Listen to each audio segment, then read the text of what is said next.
Chapter number 2 का नाम है उसने कहा था, जिसका लेखक है चंद्र शर्मा गुलेरी जी और वह एक कहानी है। यानी उसने कहा था एक क्या है, तो एक कहानी है, लेखक है चंद्र शर्मा गुलेरी जी। और जो है ना यह चैप्टर एक प्रेम की कहानी है, युद्ध की कहानी है और प्रेम पर बलिदान होने की कहानी है। तो उसने कहा था कहानी के तरफ से सबसे पहला प्रश्न हम लोग का है, हिंदी कहानी के विकास में मील के पत्थर कौन सी कहानी मानी जाती है। ऑप्शन नंबर ए है उसने कहा था, ऑप्शन नंबर बी है पंच परमेश्वर, ऑप्शन सी है पुरस्कार और ऑप्शन नंबर डी है मंगर। तो उसने कहा था जो है ना कहानी को क्या मानते हैं हम लोग, तो मील के पत्थर कहानी के नाम से भी जानते हैं। कौन से, तो उसने कहा था कहानी को मील के पत्थर कहानी के नाम से भी हम लोग जानते हैं। ठीक है, तो आपको इस क्वेश्चन को याद रखना है। वैसे हम सब आपको क्वेश्चन VVI बताने वाले हैं। सेकेंड क्वेश्चन हम लोग का है तेरी कुरमाई हो गई। क्या है, तेरी कुरमाई हो गई का यह जो है ना कहानी किस कहानी से संबंध है, यह जो लाइन है किस कहानी से संबंध है। तो ऑप्शन ए है रोज कहानी से, ऑप्शन बी है उसने कहा था, ऑप्शन सी है तिरिच और ऑप्शन नंबर डी है जूठन। तो तेरी कुरमाई हो गई का जो है ना संबंध है उसने कहा था। उसने कहा था कहानी में एक लड़का जो है ना एक लड़की से बार बार क्या प्रश्न पूछता है कि तेरी कुरमाई हो गई। कुरमाई का अर्थ होता है मंगनी। क्या होता है, मंगनी होता है। अगला प्रश्न है बिना फेरे घोड़े बिगड़ता है और बिना लड़े सिपाही। यह जो पंक्ति है किस कहानी में है, तो ऑप्शन नंबर डी हो जाएंगे उसने कहा था कहानी में जो है ना वहाँ का सिपाही कहते हैं कि बिना जो है ना फेरे घोड़े बिगड़ता है और बिना लड़े जो है ना सिपाही बिगड़ता है। एक करे रहे जो है ना पूरा जो है ना मन उब जाता है। अगला प्रश्न हम लोग का है बुध का कांटा रचना है। बुध का कांटा जो है ना किसकी रचना है, तो ऑप्शन नंबर बी हो जाएंगे यानी चंद्र शर्मा गुलेरी जी का रचना है। देखिए यहाँ पर आपको हम एक चीज़ कंफर्म कर दें कि जो है ना चंद्र शर्मा गुलेरी जी टोटल 3 कहानियाँ लिखे हैं, सुखमय जीवन, बुध का कांटा और उसने कहा था। क्या क्या, सुखमय जीवन, बुध का कांटा, उसने कहा तो अगर एग्जाम में पूछा जाए कि उसने कहा था कहानी का लेखक कौन है, तो यो आपको होगा चंद्र शर्मा गुलेरी जी। ठीक है, अगर सुखमय जीवन की रचनाकार कौन है, तो यो चंद्र शर्मा गुलेरी जी। और बुध का कांटा की रचनाकार कौन हो जाएंगे, तो चंद्र शर्मा गुलेरी जी। और अगर एग्जाम में पूछा जाए चंद्र शर्मा गुलेरी जी ने टोटल कितनी कहानियां लिखी है, तो आपको याद रखना है 3 कहानियां लिखी है। तो यहाँ पर आपको 2 ऑब्जेक्टिव क्वेश्चन कंफर्म हो गया। अगला प्रश्न हम लोग का है चंद्र शर्मा गुलेरी जी किस सदी के प्रमुख लेखक थे। ऑप्शन ए 15वीं सदी के, ऑप्शन बी है 16वीं सदी के, ऑप्शन सी है 19वीं सदी के और ऑप्शन नंबर डी है 20वीं सदी के। तो राइट आंसर हो जाएंगे ऑप्शन नंबर बी यानी कि 20वीं सदी के कौन हो जाएंगे, तो चंद्र शर्मा गुलेरी जी प्रमुख लेखक हो जाएंगे।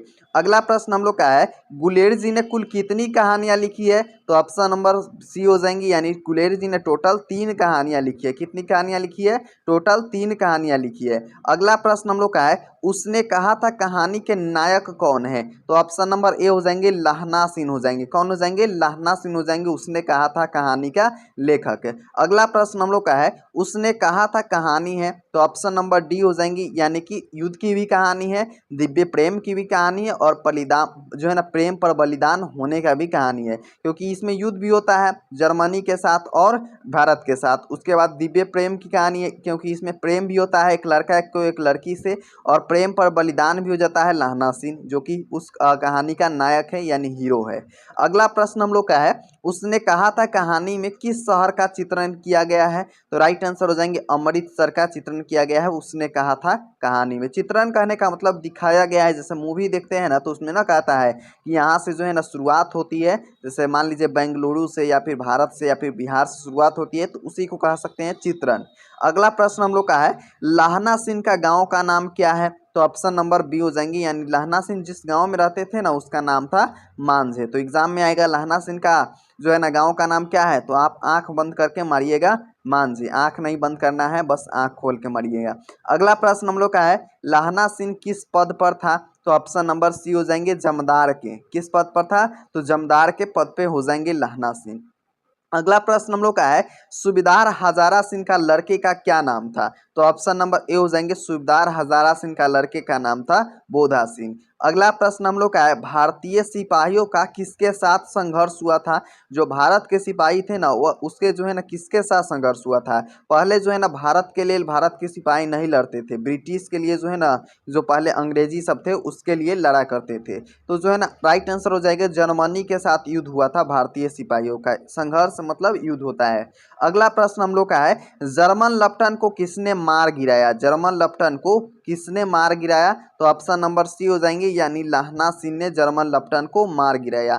अगला प्रश्न हम लोग का है, सिख राइफल के जमदार लाहना सिंह का नंबर क्या था। ठीक है, सिख राइफल के जमदार लाहना सिंह का नंबर क्या था। तो ऑप्शन नंबर ए हो जाएंगे 77 था। क्या था, 77 हो जाएंगे इसका राइट आंसर।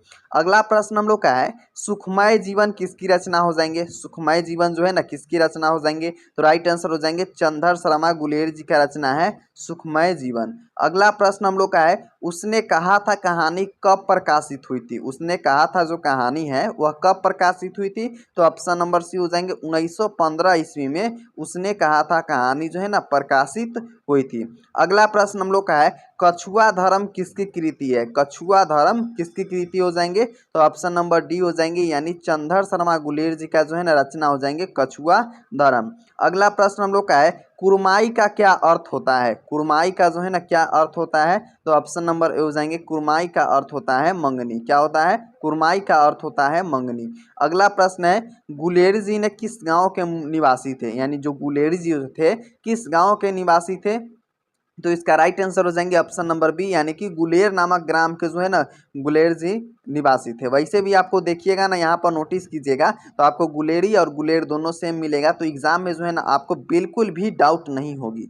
अगला प्रश्न हम लोग का है, चंद्र शर्मा गुलेर जी किस युग के कहानीकार हो जाएंगे। तो ऑप्शन नंबर ए हो जाएंगे द्विवेदी युग का। क्या हो जाएंगे, द्विवेदी युग का। वैसे भी हम आपको जो है ना द्विवेदी युग याद करने का ट्रिक, लेखक का चैप्टर का नाम याद करने का ट्रिक, आपको व्याकरण का 800 प्लस आपको पर्यायवाची शब्द मिल जाएगा, विलोम शब्द मिल जाएगा आपको। तो आप जो है ना वो सब प्ले लिस्ट को देख लीजिएगा, ठीक है, ताकि आपका हिंदी 100% कंप्लीट हो जाए। अगला प्रश्न हम लोग का है, चंद्र शर्मा गुलेर जी का जन्म कब हुआ था। तो ऑप्शन नंबर सी हो जाएंगे, यानी कि 7 जुलाई 1883 ईस्वी को। कब हो जाएंगे, 7 जुलाई 1883 ईस्वी को इसका राइट आंसर हो जाएंगे। अगला प्रश्न है, उसने कहा था किस प्रकार की कहानी है। तो ऑप्शन नंबर बी हो जाएंगे, कर्म प्रधान कहानी है। क्या हो जाएंगे, कर्म प्रधान पर जो है ना कहानी हो जाएंगे, उसने कहा था। अगला प्रश्न हम लोग का है, बचपन में लाहना सिंह लड़की से बार बार कौन सा प्रश्न करता था। तो ऑप्शन नंबर सी हो जाएंगे, तेरी कुरमाई हो गई है। क्या कहता है कि तेरी कुरमाई हो गई है। एक लड़का जो है ना जिसका नाम लाहना सिंह है, एक लड़की से बार बार यही प्रश्न पूछता है कि तेरी कुरमाई जो है ना हो गई है। अगला प्रश्न हम लोग का है, लाहना सिंह सूबेदार को वापस बुलाने के लिए किसे भेजता है। जो लाहना सिंह जो थे, यानी उसने कहा था कहानी के नायक, और सूबेदार को वापस बुलाने के लिए किसे भेजता है। तो राइट आंसर हो जाएंगे ऑप्शन नंबर ए, यानी वजीरा सिंह को भेजता है। किसे भेजता है, वजीरा सिंह को भेजता है।